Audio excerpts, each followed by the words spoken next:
こんにちは。日本語ポッドキャストの時間です。パーソナリティのあゆみです。ケンです。今日も聞いてくれてありがとうございます。よろしくお願いします。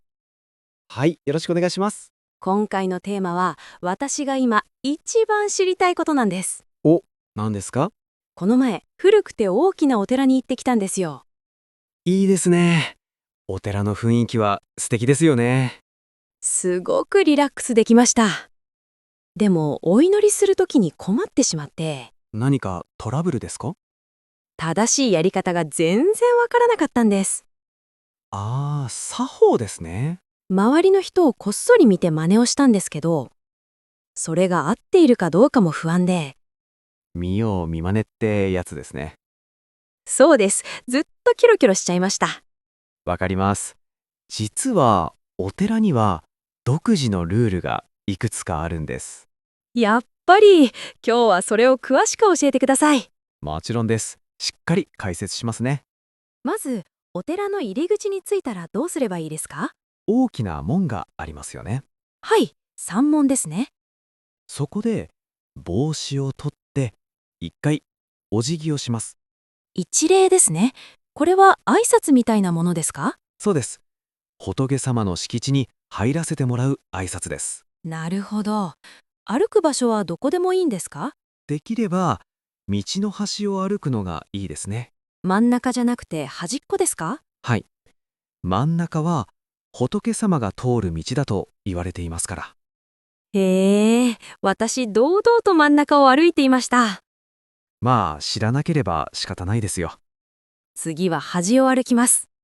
門をくぐると煙が出ている場所がありませんか？ありました。お線香の煙ですよね。あれは浄香炉と言います。みんな煙を手で自分の方に寄せてますよね。そうです。煙を体の悪いところにかけるんです。あれってどういう意味があるんですか？体の悪いところを治してくれると信じられているんです。面白いですね。例えば、足が悪い人は足にかけます。私は肩こりがあるから肩にかけたいです。いいですね。あと、頭にかける人も多いですよ。頭にかけるとどうなるんですか？頭が良くなるようにって願うんです。え、本当ですか？受験生とか学生さんがよくやっていますね。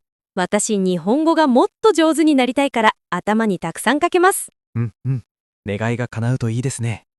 煙を浴びたらいよいよ本堂ですね。はい。仏像がある一番大きな建物です。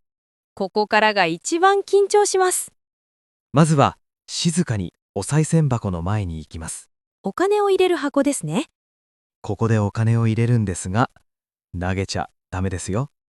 え、投げ入れるんじゃないんですか？遠くからえいって投げるのは失礼です。私、放り投げてました。それは仏様にボールをぶつけるようなものです。うわー、それは失礼ですね。そっと滑らせるように入れるのが丁寧です。わかりました。優しく入れます。金額は5円玉がいいという話は聞いたことありますか？聞いたことあります。ご縁があるからですよね。その通り、良いつながりを願って5円玉を使います。これはお寺でも同じなんですね。はい、同じです。お金を入れたら次はいよいよお祈りです。ここからが一番緊張します。一番大事なポイントがあります。何でしょうか？お寺では手を叩きません。え、パンパンってやらないんですか？絶対にやりません。私、思いっきり叩いちゃってました。静かに胸の前で手を合わせるだけです。合わせるだけ。音は出さないんですね。はい、合唱と言います。どうして音を出しちゃダメなんですか？あゆみさん、イメージしてみてください。はい、お願いします。お寺は偉い先生のお部屋だと思ってください。先生のお部屋ですか？悩みを聞いてもらったり、勉強しに行く場所です。はい、想像できます。先生の前でいきなりパンパンって大きな音を出しますか？出しません。びっくりさせちゃいます。ですよね。静かにお願いしますと頭を下げますよね。確かに、すごくわかりやすいです。お寺は自分と向き合う静かな場所なんです。だから音を立てずに静かにお祈りするんですね。その通りです。何を言えばいいんでしょうか。心の中で住所と名前を言ってから感謝を伝えます。お願い事だけじゃなくて感謝も？はい。いつもありがとうございますという気持ちですね。それなら私にもできそうです。お祈りが終わったら、最後に深く一礼して終わりです。完璧ですね。お寺を出るときも門で振り返って一礼すると礼儀作法としては大切です。それ絶対やります。無礼がないようにしたいです。心が整う感じがしますよ。今日教えてもらったこと、全部メモしました。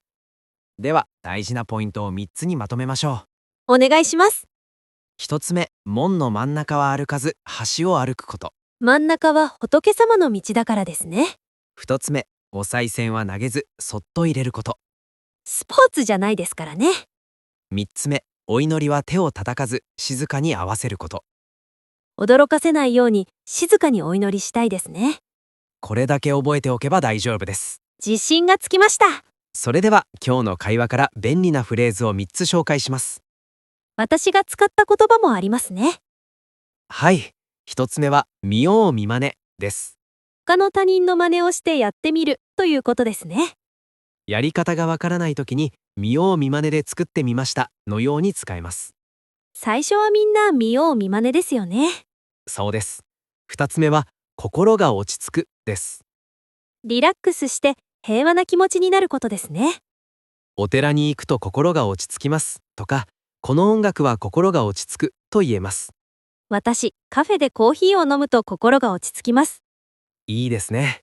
最後、3つ目は堂々とです。私が堂々と真ん中を歩いていましたって言いましたね。自信を持って隠れずに何かをする様子です。間違っていても堂々としていればバレないかも。でもやっぱりマナーは守った方がいいですね。そうですね。以上、3つのフレーズでした。どれも日常会話で使えそうです。ぜひ使ってみてください。さて、今日はお寺でのお祈りについて話しました。皆さんは日本のお寺に行った時何をお願いしたいですか？または失敗談があったらコメントで教えてください。手を叩いちゃったという人が他にもいたら嬉しいです。きっとたくさんいると思いますよ。今度お寺に行くのが楽しみになってきました。静かな時間を楽しんできてください。はい、それでは今日はここまでです。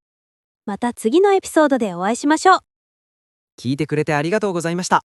さようなら。さようなら。バイバーイ。